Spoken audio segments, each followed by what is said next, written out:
So the final episode of Overlord Season 2 aired right now. Right away I watched it. I watched it before Tokyo Ghoul because I was about to watch Tokyo Ghoul and I said I'll watch Overlord first and then Tokyo Ghoul re. But straight away I'm gonna say I am not disappointed with the ending. I'm just disappointed because it felt like a lot of information went lacking. I know some may say that okay, we got enough information. What was lacking? I just felt that the ending, like the little bit of ending, not the actual ending, like when Ainz and Demi were fighting.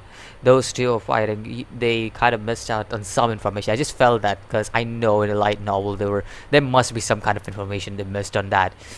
So that's the only thing I wanted to point out on this episode. Otherwise, it was a pretty good episode all over. Like the final episode, for final episode, it was a pretty good episode. For a conclusion of season 2, pretty good episode all over. To be honest, I didn't expect a lot of stuff in here. Like I didn't expect that one chick with the mask on. I know that's not Shelt here. I know that. I don't know who it is, but I know that's not Shelt here because she definitely doesn't look like that. Definitely not like that. I'm pretty sure she doesn't look like that. Or does she? I may be wrong. Just correct me if I'm wrong. But I'm pretty sure that's not Shelt here because if it was Shelt here, here's the thing. If it was Shelt here, she would have attacked what's his name? Climb. So my guesses are it's either the princess or see. I'm just putting a guess out there. It's the princess. We'll all know about it in season 3. But again, it is Shalt here or not. I don't know that, but 100%. I'm at least 90% sure that it's not Shalt here. The 10% I don't know.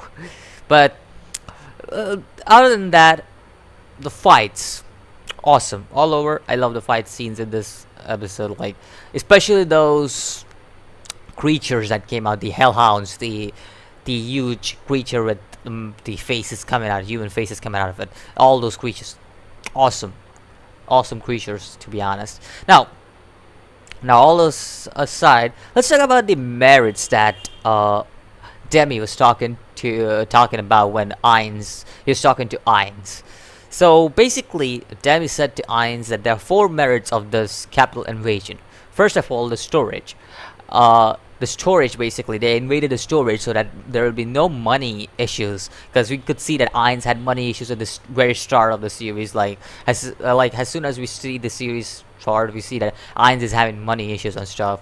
Like I think it was in this start of this arc or either in the previous arc, but we see that, and that'll be solved due to the invasion. Second merit to this is what was the second merit again? Uh, I think so. It was. I know there were 4 merits. I know 3 of those. I forgot the other, the second merit, because I know one of those was to get like make Chaldabor. Shit, that name's now. But wait, Demi. There we go. Demi, the villain. That was the third merit, and the fourth merit was to um keep that keep the item that Ulbrot made, so that it could be like implication that they were here for that item. But the second merit, oh, I remember now what the second merit is. It's to use humans as slaves for Nazarick. There you go. That was the second merit. I almost forgot about it. But yeah, the second merit was that to use humans as slave. Now, all those things, all those merits aside, I loved how Eyes and just acted like they just acted like they're be fighting and stuff. Like, yo, I really like that stuff. Also, I have to give props to Evil Eye because lost it. She lost it against those two. Like, props to Evil Eye because she actually lost it. And we also see the face reveal for Evil Eye. Doesn't it look like kind of like the vampiric face? Doesn't she look like a vampire? Cause I kind of feel like she looks like a vampire. Yeah, it actually feels because when you see it Shaltier, when you see it, you can see that her eyes are also red. She also has those fangs and stuff. So you could clearly see that she's a vampire in herself.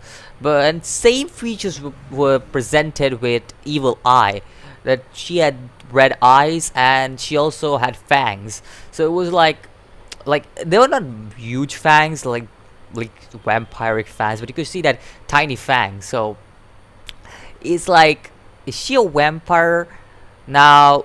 Let me know if she's a vampire or not, because I don't want to be like, I don't want to be making bullshit out of this. But yeah, also that Tiandre face came again, and this time I wasn't a creep. I was just laughing at how she made that face. Like Reina was like, Reina almost like, whoa, what was that grin? Because that was definitely not a face I would expect. That is some kind of face I would expect in One Piece, because it's like always out there making those faces and stuff. But this was something that I was laughing at because it was like funny. So that gave me a chuckle in a way. And then it's the, and then if I'm correct, everybody's done. This is pretty much the episode, I think so, if I'm correct. Also we already know that, oh, what's her name? Evil has crush on Ainz, we already know. And Ainz pretty much declares the victory and stuff. Oh yeah, the ending, there we go. I almost forgot about that. Now we are hyped for season 3. Here's a hype for season 3. Now as an anime OD, the hype for season 3 is gonna be real for me, because I saw an old man and a and a guy who's acting, who's, I don't know if he is gay or not, but he was acting like that. I don't know, because the way he wore clothes and stuff. Oof. Also, that is funny. Also, they were talking about Ainz, and they were talking about like the Ainz second personality moment, and it's funny because the old man said that his magic would be higher than mine, his magic equivalent to mine or higher. Now this is like, it may be building to something, because we already knew somebody controls Shaltier in season 1, so I have a feeling that season 3 will be revealing more about that. So I don't know. From scale to 1 to 10, for me, this episode was a 8 out of 10.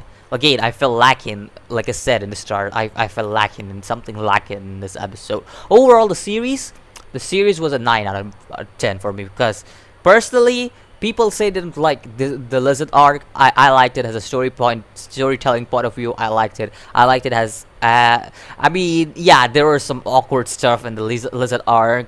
Like, it was really awkward, but in a way, it was still a good arc for me, because it was a world building, a story building, which I really like, because as a person who loves like watching anime that regards story building and that has world building and stuff, I really enjoy watching animes like that. And I was really like, I was good to know that there are people. It's good to know that there are people other than Ainz that they're focusing on, and that same goes for the second arc too, because the second arc was, I don't know what it was in the light novel, because I know there were 2 light novels of this single arc, the Kingdom arc. So it was like, it's like, I didn't know what I could say about the second arc, but as a anime only, I was really impressed by the second arc too, because I felt like second arc was the best arc I have seen all throughout all on season 1, season 2, and compared to season 1, season 2 is a huge booster up.